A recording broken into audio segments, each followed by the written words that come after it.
Now we're going to turn to our very first panel of the day, which fits perfectly with the points just raised by His Excellency. We're going to be discussing the future economy and innovations, investments, and policies for sustained growth. Our eminent guests will explore how governments, financial institutions, and, of course, those global organizations are responding to fast-shifting economic dynamics.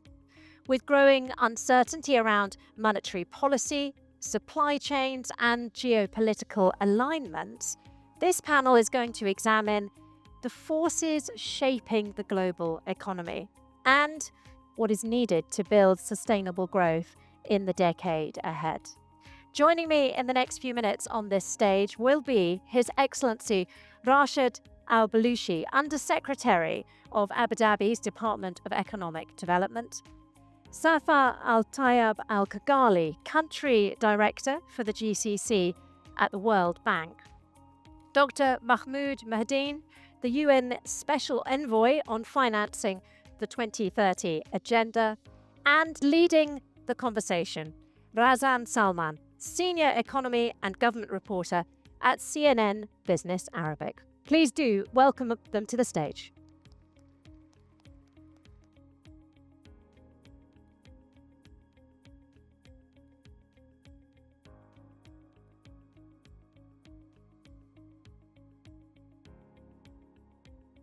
Excellencies, ladies and gentlemen, good morning. Welcome to the opening session of Economy Middle East Summit, second edition.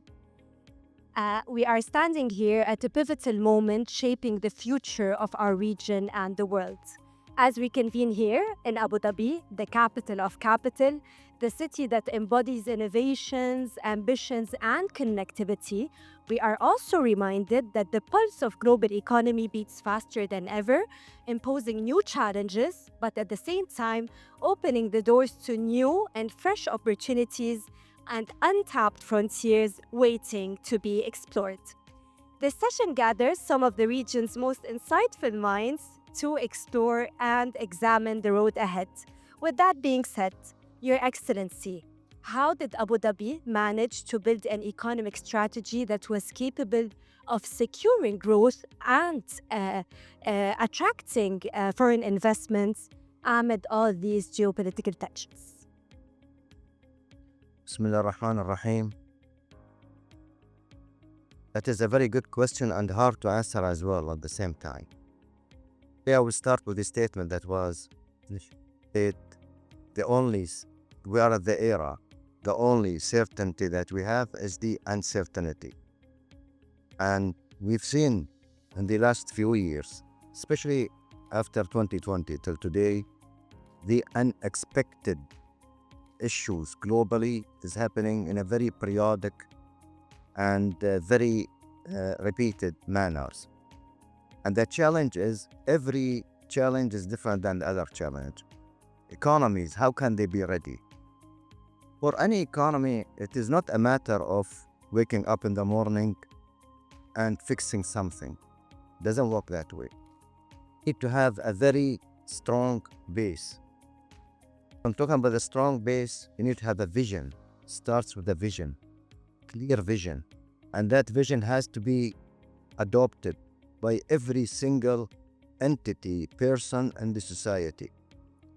Comes to our economy, let's say in Abu Dhabi, our vision is to have a sustainable growth with a knowledge base and innovation, concentrating on the diversification of the economy. So that was to us a very clear line to follow. Then from there, we started to build everything to make us, when we face any challenge, we could overcome it. As a matter of fact, if you go back a few years ago, COVID, we've seen the challenges converted us into very huge opportunities. What does that mean? We started in one day working remotely. The next day we see ourselves very strong to the infrastructure. So now the license are issued within 6 minutes. Today we are going into a different era, injecting the AI, because we do have the database that would help us to depend onto the AI. Financially, we are strong, alhamdulillah. I mean, every year we see the projections, we see the growth of the GDP, and we are backed by the sovereign wealth funds with the capitalization and investment of 6.2 trillion dirhams. Business friendly. Again, when you talk about the business friendly, it is not about fixing things. Since for the last 4 years, we managed to introduce 30 different new laws, regulations, and processes at the federal level that was cascaded down to the local levels, and all of us reacted toward that. Then you need to have people being employees, people being an end user. So at the end of the day, alhamdulillah, we see a very strong, solid, not even economy, community.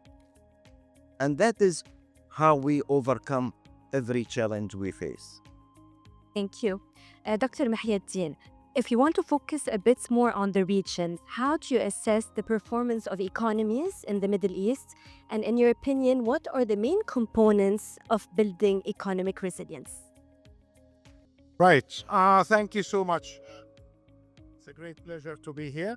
And let me recognize excellencies in the room and ladies and the gentlemen here, and to join as well this distinguished panel. So, there are two ways to look at the performance. To say, well, given the circumstances, it's fine. We're still growing. The figures mentioned by His Excellency the Minister, the figures mentioned by the IMF, the World Bank, say that we're still growing, but this growth is much less than the emerging markets and developing economies by like 1 percentage point.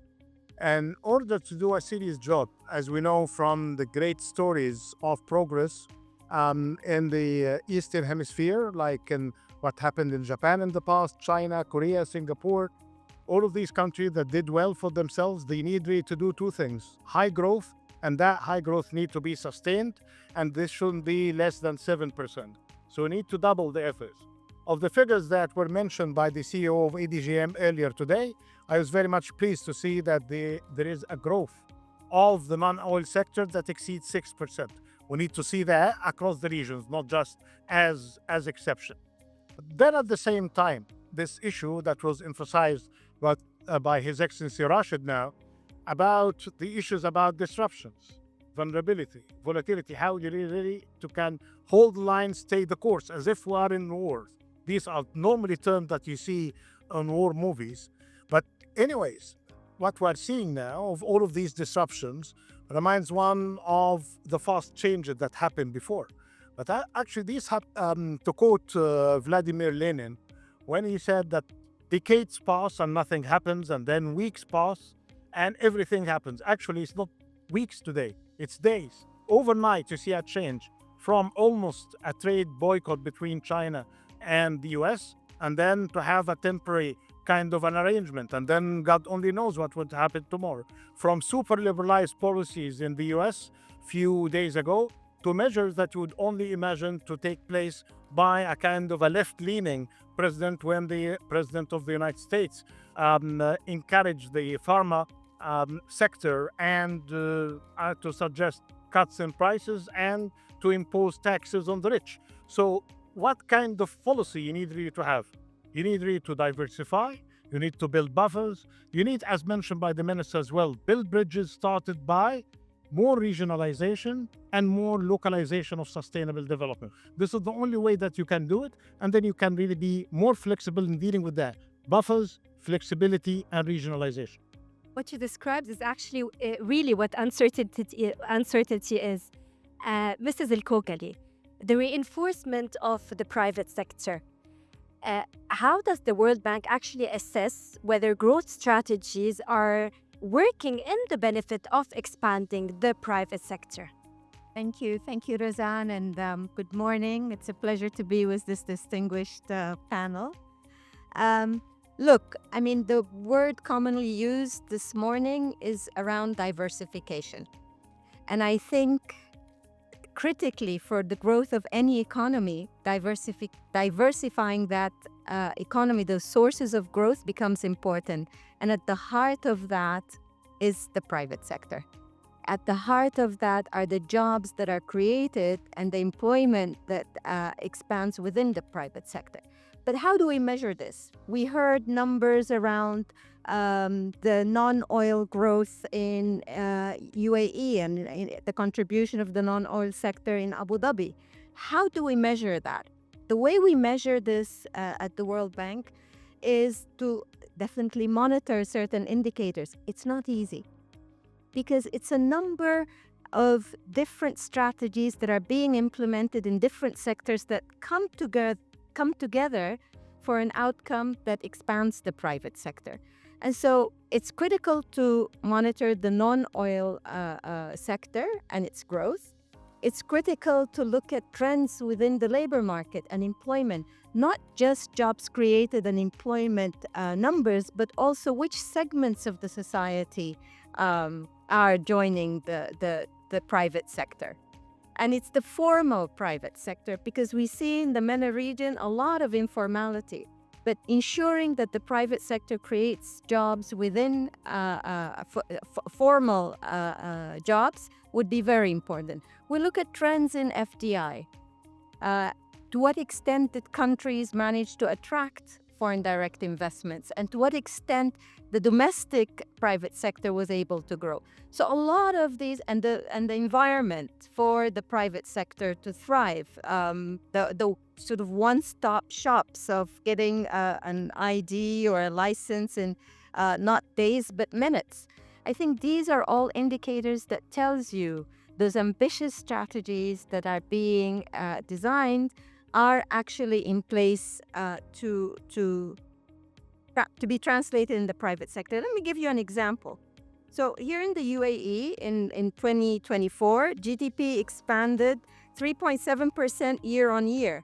This was really supported by 4.5% growth in the non-oil sector. This to me is an indicator that the diversification agenda of the UAE is actually translating into this expansion. And there are numerous other examples that you can see. For example, Saudi Arabia managed to almost double female labor force participation rates in a very short period of time, almost historic. This also shows that their Vision 2030 and diversification agenda is translating in creating jobs, in expanding employment. So these are some of the indicators we look at. Let me just mention one important thing. It's very difficult to assess without data. And data is a real constraint in this region. I don't mean the GCC, I mean the MENA region, broadly speaking. And Dr. Mahmoud knows that very well. Without micro data that can tell us the performance of firms, that can tell us where jobs were destroyed, where jobs are created, it's very difficult to make those linkages as to the extent to which strategies are actually working. Thank you. Your Excellency, Dr. Mohieldin and Mrs. El-Kogali both focused on diversification. How was Abu Dhabi supported by the strategy of diversification to face the global challenges, especially in trade and disruptions? Again, few years ago, our economy in Abu Dhabi used to depend on the oil by 80%. So here we've seen the volatility of the movement of the economy because again, it is depending heavily onto the oil. So we said, you know what, we need to diversify our economy from oil. And from there, we have looked at the non-oil sectors. And we have analyzed which of those sectors, if we develop in, would have a bigger impact onto the economy. One of them is the industrial. We said if the industrial we pay more attention to, we put more incentive programs into, that would enlarge the non-oil sector, plus it will create a knowledge base and it will develop the manufacturing. So here we put $10 billion, 10 billion dirhams, sorry. We put 10 billion dirhams investment to develop the industrial with an objective to increase the portion of the GDP of the industrial by 100% 2031 and to increase the export by 143%, reaching 178.8 billion. Did it work? Alhamdulillah. Today we're talking about 54.7% non-oil GDP. When it comes at the bigger level of UAE, 70% of our economy is non-oil GDP. And here, the diversification works for us. To further develop the diversification, you need to attract FDI. And we did put the platform in terms of the business, in terms of the rules, regulations, even in terms of the life of the investors. Today, when investors come here, they're not coming alone. They bring their family.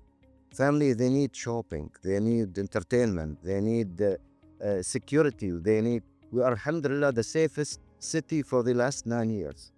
And we have different variety of entertainment every day, and a new announcement comes that makes the life of the businessman happy and the life of their family even happier.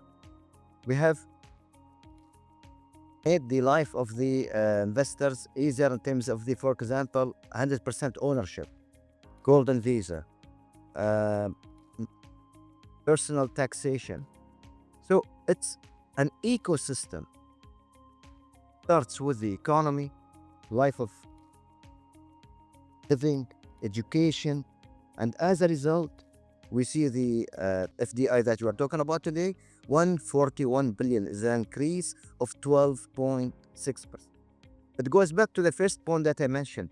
It is a collective of actions start to take place from time to time. You build the base and then you start putting the pillars on what you are objecting for. Dr. Mohieldin, you mentioned governance as a key component in building resilient economies. How can countries work on strengthening governance to ensure sustainable development, in your opinion? Right. Governance in today's world at the global level is going to be frequently mentioned because we are not having much of it these days. The world order as we know it, the one that we inherited since 1945, is gone. So we need really to be prepared for a new world order with its new arrangements, with its new alliances, with its new measures of engagements between developing economies and emerging markets.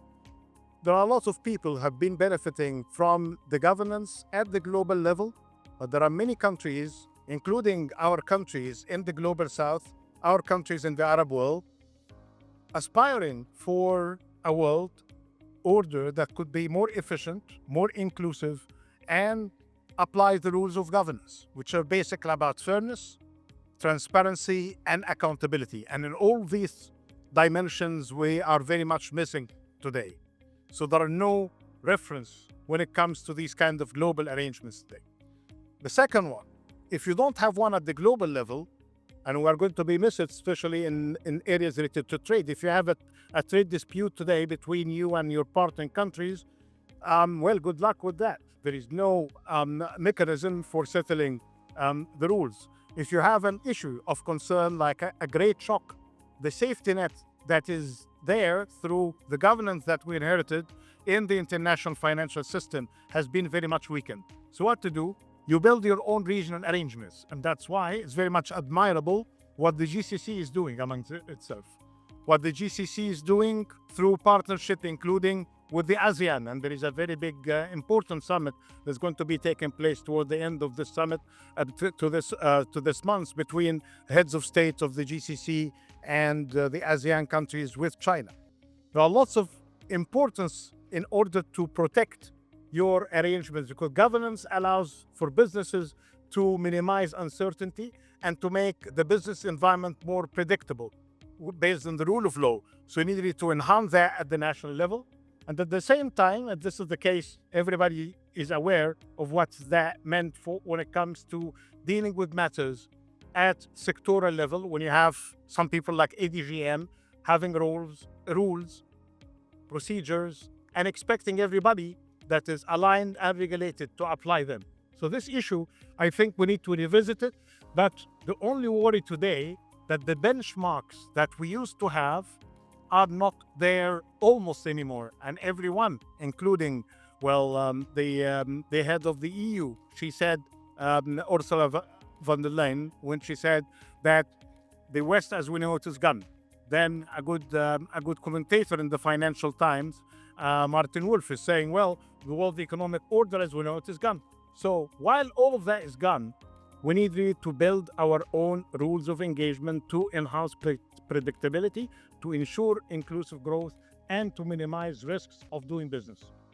Unfortunately, His Excellency had to leave us, but we're very thankful for his insights. Mrs. Kogali, Dr. Mohieldin mentioned regulations. What regulatory interventions can improve financial inclusions, especially when lending to small businesses across the GCC, in your opinion? Thank you. So I really can't agree more with Dr. Mohieldin in terms of the need for governance. And governance creates that environment that allows businesses to grow, especially small and medium-sized enterprises. For them to be able to compete, for them to be able to not just enter but stay within the private sector requires that governance, those procedures, those standards for the terms of engagement. But as much as SMEs are the heart of the private sector in the Middle East and North Africa, there's still a lot of gaps. And addressing these gaps should be a critical role for governments. For example, a lot of small and medium-sized enterprises have bank accounts, but they don't have access to credit. They don't have access to borrowing and financing. So it's critical to try and incentivize banks to offer those credits. It could be through incentives from governments. It could be through public-private partnerships, but to allow them the space to get the financing so that they can grow. And I think a critical aspect of that comes to the area of innovation that we heard about. For small and medium-sized enterprises to grow, they need to also have the means to access digital technology. And that gap is very wide. And so ensuring that not only the access is to financing, but the access to technology is critical. On the other side, I think literacy, financial literacy, understanding how businesses grow would be important. And the government has an important role to play there as well in providing these different skills development programs for small and medium-sized enterprises to grow. So at the end of the day, it's not about just growing different businesses. It's about inclusion in the sense that everybody has a chance to contribute to the economy. And so I think what Dr. Mohieldin was saying around the environment of standards, the environment of governance becomes very important, especially when talking about financial inclusion. Before we move into AI and technology, which is always a hot topic, Dr. Mohieldin, what are the main challenges that are facing financing, and what do you think are the correct way to overcome them? I think this question is very timely because the world is getting prepared for the Finance for Development conference that will take place in Spain at the end of June. And it's basically about mobilizing finance for sustainable development. And here this issue about realizing the comparative advantage of each and every source of funding. Public finance could be mobilized for areas related to education, to health. There could be areas of public-private partnership, but again, they would rely on the budget support. Then you have the opportunities for the business sector and without crowding it out. So here you need to mobilize private sector from your country before you think of FDI. Then you need really to pay attention to that ecosystem that His Excellency Rashed mentioned, because what we need really to have is, given the growing gaps of funding, the latest estimate for the SDGs is around $4 trillion for the developing economies and emerging markets. So we need really to mobilize finance, public, private, domestic and external. You need really to enhance the opportunities of trade and its impact and growth. You need to have a better debt management in the system. You need to minimize the leakage that could be there because of illicit financial flows. In addition to that, you need to take matters related to STI science, technology, and innovation seriously. And then last but not least, all of that lives on something that Dr. Safaa mentioned, which is basically data. Without data, you cannot really take any decision, you cannot monitor it, you cannot enhance it, and you cannot report on it. Actually, if I can come in, I think a lot of these different approaches that are required needs a holistic approach. Piecemeal sort of solutions are not going to work. They will work up to an extent, but ensuring a macroeconomy that is functioning, ensuring that the private sector has the authorizing environment put together, I think, is how you can manage to see that change for financial inclusion and for expanding finance. Speaking of inclusion, how do you think the youth can overcome challenges that are imposed by the implementation of artificial intelligence in the workforce? So I actually don't think artificial intelligence is a constraint. It can be, but it can also be an enabler. And you can see that while there's a lot of talk about AI replacing jobs for young people, I think AI can actually enhance the creation of different kinds of jobs, right? So maybe the usual mechanical jobs can be replaced, but a lot of the what gets the AI working are people, right? So who puts the codes, right? So I think what's important is to prepare young people for a world of AI, because it's not going anywhere. And rather than sort of fretting about it taking the place of people, let's prepare young people to understand how to work with AI, how they can leverage it to grow. I mean, I can give you examples of young people. I have my son working on a project, and he's just, the way they use AI is absolutely fantastic. Why? Because he got that training in college. Again, the gap is going to be huge unless we address the skills development for young people to be able to compete in a world of AI, rather than focus on the problem being AI will take over their jobs. Dr. Mohieldin, do you really believe skills is the right way to fill the technological gaps between countries? Is it all we need? Well, whatever Safaa's son is doing, please join him in whatever he's doing. That would be great. But actually, there are two things here. I don't really believe in conspiracy theories until I have evidence. If you can do that, that would be great. But those who are exaggerating the negative impact of AI and downplaying the positive impact of AI are simply misleading us. This is the opportunity for leapfrogging. This is the technology that we need to embrace. I commend what the UAE had done many years ago by having a minister specialized with his ministry on AI. I commend as well that it's not a sectoral issue, it's cross-cutting. And there are opportunities for that. Good thing is that some countries are realizing that. The UAE is doing this.